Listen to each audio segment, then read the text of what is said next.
নারীদেরকে অন্ধকারে রাখিবার জন্য পুরুষগণ এই ধর্মগ্রন্থগুলিকে ঈশ্বরের আদেশপত্র বলিয়া প্রচার করিয়াছে। এই ধর্মগ্রন্থগুলি পুরুষ রচিত বিধি ব্যবস্থা ভিন্ন আর কিছুই নয়। এরা এত দুঃসাহস কিভাবে দেখালো যে বাংলাদেশে কোরআনের আয়াত এরা পরিবর্তন করে ফেলবে? এজন্য আমাদের পরিষ্কার কথা, এই প্রস্তাবনার এক চুল পরিমাণ যদি বাস্তবায়ন করতে হয়, আমাদের লাশের উপর দিয়ে করতে হবে, আমাদের রক্তের উপর দিয়ে করতে হবে। তারাও কিন্তু তাদের ফেরাউনি ভূমিকা বাস্তবায়ন বাংলার জমিনে করতে পারে নাই। আপনারা তো আল্লাহর রহমতে দেখা দৃষ্টিতে 5 মিনিটও সময় পাবেন না। এ টু জেড আমরা এই কমিশনই মানি না, এর জন্য কোনো আন্দোলনেও আমরা যেতে চাই না, কিন্তু যদি আমাদেরকে বাধ্য করা হয় অবশ্যই আমরা আন্দোলনে যাব। যদি আল্লাহর কোরআনের এই সকল বিধানের মর্যাদাগুলোকে রক্ষা করার জন্য যুদ্ধ করতে হয়, আমরা যুদ্ধই করব, লড়াই করে কোরআনের মর্যাদা আমরা রক্ষা করব ইনশাআল্লাহ। আজকে যে চিত্রটা তৈরি করেছে এটা দেখে আমার মন কিন্তু খুশিতে ভরে গেছে। আমাদের ভালোবাসা সবই যেন হয় মহান রবের জন্য, রাগ খুব ঘৃণা গুলো তাও যেন হয় মহান রবের জন্য। মান আহাব্বা লিল্লাহ ওয়া আবগাদা লিল্লাহ ওয়া আতা লিল্লাহ। প্রথম কথা হলো, গঠিত এই কমিশন এই জাতির চিন্তা চেতনা, তাহজিব, তামাদ্দুন এবং বিশেষভাবে আল্লাহ তাআলার আইনের বিরুদ্ধে অবস্থান নেওয়ার কারণে তারা প্রত্যাখ্যাত বলে আমরা ঘোষণা করছি। এদের রিপোর্ট বাতিল করার কোনো ব্যাপার নাই, এদেরকেই আগে প্রত্যাখ্যান করতে হবে। এরা প্রত্যাখ্যাত হলে এদের রিপোর্ট তো শেষ। 2 নম্বর, আমাদেরকে একটু ভাবতে হবে আমাদেরকে কোন দিকে নিয়ে যাওয়ার জন্য জোর করে চেষ্টা করা হচ্ছে। আমাদের শিশুকালে আমরা দেখেছি আমাদের শিক্ষাদান শুরু হতো মক্তবের পাঠ দিয়ে। সকালবেলা মক্তবে যেতাম, ওখান থেকে আসার পরে গোসল করে মা কাপড় পরিয়ে বই হাতে ধরিয়ে স্কুলে পাঠিয়ে দিতেন। এখন খুবই পরিকল্পিতভাবে সবাই মক্তবের এই ধারাকে শেষ করে দেওয়া হয়েছে। বাচ্চা ঘুমাচ্ছে, তাকে কাঁধে ফেলে মা স্কুলের দিকে রওনা করেছেন, ওই মক্তবে যাওয়ার ওই সময় এটাই কেড়ে নেওয়া হয়েছে। ইকরা বিস্মি রাব্বিকাল্লাযী খালাক দিয়ে যে শিক্ষা মুসলমানের বাচ্চা শুরু হওয়ার কথা, সেটা অন্য কিছু দিয়ে স্কুলে গিয়ে শুরু হচ্ছে, এই জায়গাটা শেষ করে দেওয়া হয়েছে। সেই প্রজন্মেরই কিছু লোক হয়তো আজকে তারা গোটা নারী সমাজের প্রতিনিধিত্বের কথা বলে সমাজকে বিভ্রান্ত করছেন। তারা কারা? কোরআনের সংস্কারের দাবি নিয়ে আমাদের সামনে এসেছেন। আমাদের কোনো অধিকার আছে তাদেরকে এই অধিকার দেওয়ার? আমরা কে? এই কোরআন আল্লাহ তাআলা নাজিল করেছেন এবং এটার হেফাজতের দায়িত্ব আল্লাহ স্বয়ং নিজে কবুল করেছেন।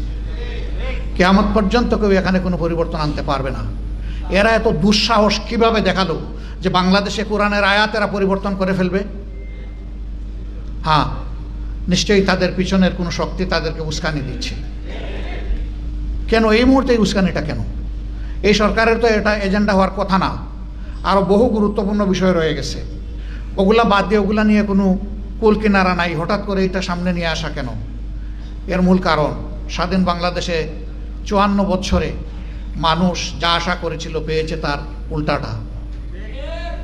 এই সমাজকে বিভিন্নভাবে কুড়ে কুড়ে ধ্বংস করা হয়েছে। এখন এদেশের দিনদার ইমানদার যে শক্তিটা জেগে উঠেছে, তাকে নিয়ে মানুষ নতুনভাবে স্বপ্ন দেখা শুরু করেছে।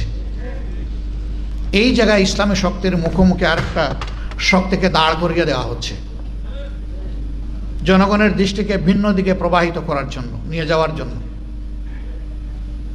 অতীতের সকল চক্রান্ত এদেশের মুসলমানরা ঐক্যবদ্ধভাবে প্রতিহত করেছেন। ইনশাআল্লাহ এই চক্রান্ত টিকবে না, এটাও ভেসে যাবে ইনশাআল্লাহ। এরা শুধু আল্লাহ তাআলার কোরআন বিরোধী প্রস্তাবনা নিয়ে আসে নাই, এরা নিজেরা স্ববিরোধীও বটে। একদিকে তাদের ভাষায় তারা নারী পুরুষের সমান অধিকার চায়, আবার তারা বলতেছে সব জায়গায় এত % কোটা নির্ধারণ করতে হবে। তো এটা তো স্ববিরোধী হয়ে গেল না? অধিকার যদি সমান হয় কোটার প্রশ্ন আসবে কেন? যার যার যোগ্যতা প্রমাণ করে নিজ জায়গায় চলে যাও, তাইলে তো কোটার দরকার নাই। কোটা দেওয়া হয় পিছিয়ে পড়া অংশকে তাদেরকে সুযোগ দেওয়ার জন্যে। নারীরা এই দেশে পিছিয়ে পড়ে নাই। নারীরা আমাদের মা, আমাদের বোন, আমাদের কন্যা, আমাদের ইজ্জত এবং সম্মানের প্রতীক। এরা তার সব কিছু তছনছ করে দিতে চায়। পরিবারে পরিবারে এরা দাঙ্গা লাগাতে চায়। এখানে প্রস্তাবনায় ম্যারিটাল রেপ বলে একটা কথা এসেছে। রেপ তো রেপই, রেপ তো দুইটা অসৎ পুরুষ আর নারী যখন একত্রিত হয় বিবাহ বহির্ভূত পন্থায়, সেটার নাম রেপ হবে। বিবাহিত জীবনে রেপের প্রশ্ন আসলো কেন? এর মাধ্যমে স্বামী স্ত্রীতে ঝগড়া লাগিয়ে আমাদের আদালতগুলোতে এই মামলা দিয়ে পরিপূর্ণ করে দেওয়া এদের উদ্দেশ্য। এরা সমাজের বিপর্যয়ের জন্য এই প্রস্তাবনাগুলো এনেছে। এই জন্য আবারও বলি, এ টু জেড আমরা এই কমিশনই মানি না। কিসের ওদের আবার রিপোর্ট? কমিশন থাকলে রিপোর্ট হবে। যদি এই সংক্রান্ত নারীদের অধিকারের কোনো জায়গা যদি ক্ষুণ্ণ হয়ে থাকে, সেটাকে যদি আবার সামনে আনতে হয়, তাহলে অবশ্যই এদেশের বেশিরভাগ মানুষের ঈমান, আকীদা, তাহজিব, তামাদ্দুনের উপরে যারা বিশ্বাস রাখেন তাদেরকে বাদ দিয়ে নয়, তাদেরকে প্রাধান্য দিয়েই কমিশন গঠন করতে হবে। এই কমিশনে দুঃখজনকভাবে সেই রকম একজন নারীকেও রাখা হয়নি। এখানেই তো এটা পক্ষপাত দুষ্ট। আমরা এটা মানব না, আমাদের সাফ কথা, এটা মানব না আমরা। এর জন্য কোনো আন্দোলনেও আমরা যেতে চাই না, কিন্তু যদি আমাদেরকে বাধ্য করা হয় অবশ্যই আমরা আন্দোলনে যাব। সম্মানিত ভাইয়েরা, যেহেতু নামাজের সময় হয়ে গেছে, আরও গুরুত্বপূর্ণ ব্যক্তিরা রয়েছেন, তারা কথা বলবেন। এই জন্য আমি আমার দলের পক্ষ থেকে আজকের এই আয়োজনের প্রতি পূর্ণ সংহতি প্রকাশ করার জন্য এখানে এসেছি। ইনশাআল্লাহ আমরা হাতে হাত ধরে দিন এবং সমাজের সকল কল্যাণকর কাজ একসাথে করব ইনশাআল্লাহ। এবং আমরা বার্তা দেব যে আমাদেরকে ভাগ ভাগ টুকরা টুকরা করে তোমরা আমাদের মাথায় আর কাঁঠাল ভেঙে খেতে পারবে না। আল্লাহ তাআলা আমাদেরকে তৌফিক দান করুন। অন্তর্বর্তীকালীন সরকার কর্তৃক গঠিত 11টি সংস্কার কমিশনের একটি হলো নারী বিষয়ক সংস্কার কমিশন। এই কমিশন গত 19শে এপ্রিল তাদের প্রস্তাবনা জমা দেওয়ার পরেই আসলে আমরা এই প্রস্তাবনা দেখার পরে স্তম্ভিত। বাংলাদেশের আগস্ট বিপ্লবের পর, জুলাই আগস্ট বিপ্লবের পরেও এই ধরনের একটি প্রস্তাবনা রাষ্ট্রীয় পর্যায়ে উপস্থাপিত হতে পারে এটা আমাদের কল্পনাতেও ছিল না। তাদের বক্তব্যের মূল সার কথা হলো ধর্ম নারীর প্রতি বৈষম্যের মূল কারণ। এটাকে তারা প্রথমে চিহ্নিত করেছে। ধর্মকে তথা ইসলামকে তারা নারীর প্রতি বৈষম্যের মূল কারণ কেন বলেছে? আরেকজন প্রয়াত লেখিকার উদ্ধৃতিতে তারা একটা বক্তব্য কোট করেছে। সেই বক্তব্যের এক জায়গায় আছে, আমাদেরকে অর্থাৎ নারীদেরকে অন্ধকারে রাখিবার জন্য পুরুষগণ এই ধর্মগ্রন্থগুলিকে ঈশ্বরের আদেশপত্র বলিয়া প্রচার করিয়াছে। এই ধর্মগ্রন্থগুলি পুরুষ রচিত বিধি ব্যবস্থা, ভিন্ন আর কিছুই নয়। অর্থাৎ তারা বিশ্বাস করে যে এই ধর্মগ্রন্থগুলো আল্লাহর কিতাব না, কোরআন আল্লাহর কিতাব না, এটা পুরুষরা রচনা করে নারীদেরকে দমন করার জন্য এই কিতাব রচনা করেছে। এই হলো তাদের এই পূর্ণ প্রস্তাবনার মূল বুনিয়াদ। কাজে এই ধরনের একটি প্রস্তাবনা উপস্থাপন করার পরে আমাদের ইসলামী সংগঠনগুলোর পক্ষ থেকে, ইসলামী জনতার পক্ষ থেকে কি প্রতিক্রিয়া হওয়া উচিত? আমরা কেন তাদের সাথে আলোচনায় বসিনি? কেন আমরা রাজপথে বা আন্দোলনের মাধ্যমে এর বিরুদ্ধে কড়া প্রতিক্রিয়া কেন ব্যক্ত করলাম? অনেককে দেখে এই জন্য মায়া কান্না কাঁদতে। তো আমার পরিষ্কার কথা যে তারা যথেষ্টই জানে এবং দীর্ঘ একটাই আলোচনা নারী সংস্কার, নারী নীতি নিয়ে দশকের পর দশক ধরে কথা চলে আসছে এবং সেই কথার ধারাবাহিকতায় অনেক আলোচনা হয়েছে। এখন তারা পশ্চিমা বিশ্বের এজেন্ডা বাস্তবায়ন করার জন্য এটাকে মোক্ষম সময় মনে করে তারা এই সংস্কার প্রস্তাবনা দিয়েছে এবং সংস্কার প্রস্তাবনা দেওয়ার সঙ্গে সঙ্গে প্রধান উপদেষ্টার কার্যালয় থেকে এটাকে লুফে নিয়ে তার ভেরিফাইড ফেসবুক পেজে ঘোষণা করা হয়েছে যে তারা অন্তর্বর্তীকালীন সরকার ক্ষমতায় থাকতে থাকতে যথাদ্রুত সম্ভব এই সংস্কার প্রস্তাবনা তারা বাস্তবায়ন করবেন। অন্য 10টি কমিশনের প্রস্তাবনার বিষয়ে প্রধান উপদেষ্টার কার্যালয়কে এতটা তড়িৎ ব্যবস্থা গ্রহণ করতে বা ঘোষণা দিতে আমরা দেখিনি যতটা এই বিষয়ে দেখেছি। তার অর্থ হলো এটা গোটা একটা প্রি প্ল্যান একটা পরিকল্পনা। এটা এবং এই প্ল্যানের সঙ্গে প্রধান উপদেষ্টার কার্যালয় জড়িত। মঞ্জু ভাই বলেছেন আগে বুদ্ধিবৃত্তিক দরকার, তারপরে নাকি আমাদের মাঠে নামতে হবে বা শক্তি প্রয়োগ করতে হবে। আমি ওনার কথার সাথে শতভাগ একমত পোষণ করছি। বুদ্ধিবৃত্তিক উপায়ে তাদের এই সকল প্রস্তাবনার এবং এই জাতীয় কার্যকলাপের প্রতিবাদ বা যথাযথ যৌক্তিক এর উপস্থাপনা কম হয়নি। প্রবন্ধকার বলেছেন যে প্রায় 1000 পৃষ্ঠার উপরে ইতিমধ্যে লেখা হয়েছে। কিন্তু কথা একটা জিনিস মনে রাখবেন যে চোরে না শুনে ধর্মের কথা। এদেরকে এই ধরনের টেবিল টকের মাধ্যমে এই ভয়াবহ কার্যকলাপ থেকে, পরিকল্পনা বাস্তবায়নের পথ থেকে এদেরকে রুদ্ধ করা যাবে না। এজন্য আমাদের পরিষ্কার কথা, আল্লাহর কোরআনের বিরুদ্ধে এমন কটাক্ষপূর্ণ, এমন অবমাননাপূর্ণ কোনো প্রস্তাবনা ফ্যাসিবাদী স্বৈরাচারী শেখ হাসিনা ভারতের লেসপেন্সারও কোনোদিন করতে পারে নাই। বর্তমান বাংলাদেশের 5ই আগস্টের বিপ্লবের রক্তের উপর বসে এই প্রস্তাবনার এক চুল পরিমাণ যদি বাস্তবায়ন করতে হয়, আমাদের লাশের উপর দিয়ে করতে হবে, আমাদের রক্তের উপর দিয়ে করতে হবে।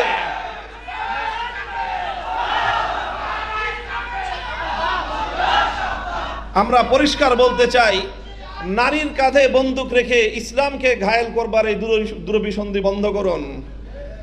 নারীর কাঁধে বন্দুক রেখে ইসলামকে আক্রমণ করার এই দুরভিসন্ধি বন্ধ করুন। আমরা নারীদের ব্যাপারে আমাদের পরিষ্কার কথা, আমরা নারীদের ন্যায্য অধিকার চাই, সমান অধিকার নয়। সমান অধিকার দিলে নারীরা টিকতে পারবে না। সমান অধিকার দিলে নারীরা পুরুষের সঙ্গে প্রতিযোগিতা করে সমাজে তাদের প্রকৃত অধিকার বাস্তবায়ন করতে পারবে না। এই জন্যই তো সংরক্ষিত আসন দিয়ে তাদেরকে আনতে হয়। প্রত্যেকটা জায়গায় তাদের জন্য সংরক্ষিত আসন দিয়ে নির্বাচনের মাধ্যমে বিভিন্ন উপায়ে তাদের প্রতিনিধিত্ব নিশ্চিত করতে হয়। কারণ সমান অধিকার দিয়ে নারীরা পুরুষের সঙ্গে প্রতিযোগিতায় অধিকাংশ জায়গায় পারবে না। এই জন্য তাদেরকে ন্যায্য অধিকার নিশ্চিত করতে হবে। ইসলাম সব জায়গায় ন্যায্য অধিকারের কথা বলেছে এবং অধিকাংশ জায়গায় নারীকে অগ্রাধিকার প্রদান করেছে। আমরা বলি ইসলাম প্রদত্ত নারীদের জন্য অগ্রাধিকার, এবং সেটাই সকল ক্ষেত্রে বাস্তবায়িত হবে ন্যায্য অধিকারের বাস্তবায়নের মাধ্যমে। কাজেই পরিষ্কার আমাদের কথা, নারীর ন্যায্য অধিকার নিশ্চিত করেন। নারীদেরকে পতিতা বৃত্তির দিকে ঠেলে দিয়ে মাতৃ সমাজের কলঙ্ক ঘটাবেন। এদেশের সভ্য সমাজ বেঁচে থাকতে আপনাদের ওই সমাজকে ধ্বংস করার, বাংলাদেশকে ধ্বংস করবার অপতৎপরতা ইনশাআল্লাহ বাস্তবায়িত হবে না। আমি আমার বক্তব্য এখানেই শেষ করছি। আবার বলছি, বর্তমান সরকারকে দেখেন, আমরা 16 বছর যুদ্ধ করেছি, আমরা ক্লান্ত। কিছুদিন আমাদেরকে একটু বিশ্রাম নিতে দেন, একটু ভালো কাজ করেন। যদি যুদ্ধ করার অত সাহস, অতই যদি আপনাদের শখ জাগে, মনে রাখবেন আমি পরিষ্কার বলি, যদি আল্লাহর কোরআনের এই সকল বিধানের মর্যাদাগুলোকে রক্ষা করার জন্য যুদ্ধ করতে হয়, আমরা যুদ্ধই করব, লড়াই করে কোরআনের মর্যাদা আমরা রক্ষা করব ইনশাআল্লাহ। আজকে যে চিত্রটা তৈরি করেছে, এটা দেখে আমার মন কিন্তু খুশিতে ভরে গেছে।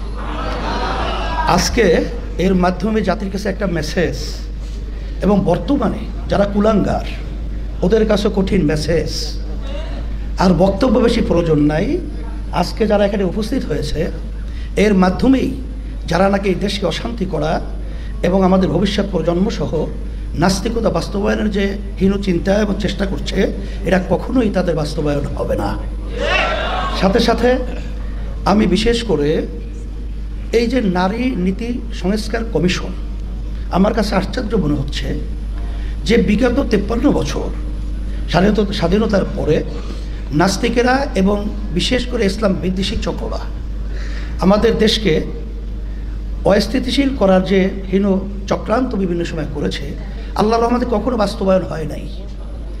আজকে বর্তমানে অন্তর্বর্তীকালী সরকার তার মাধ্যমে বা তাদের মাধ্যমে এই হীন চিন্তা বাস্তবায়ন করবে।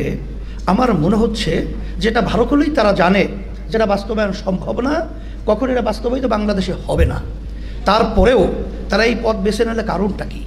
আমার মনে হচ্ছে যে আজকে যে আওয়ামী ফ্যাসিস্ট, এরা যে 5ই আগস্ট আল্লাহর মাই গ্রামে একটা কথা আছে, আলমের বাহির, ভাত পাক করেও খেয়ে যেতে পারে নাই।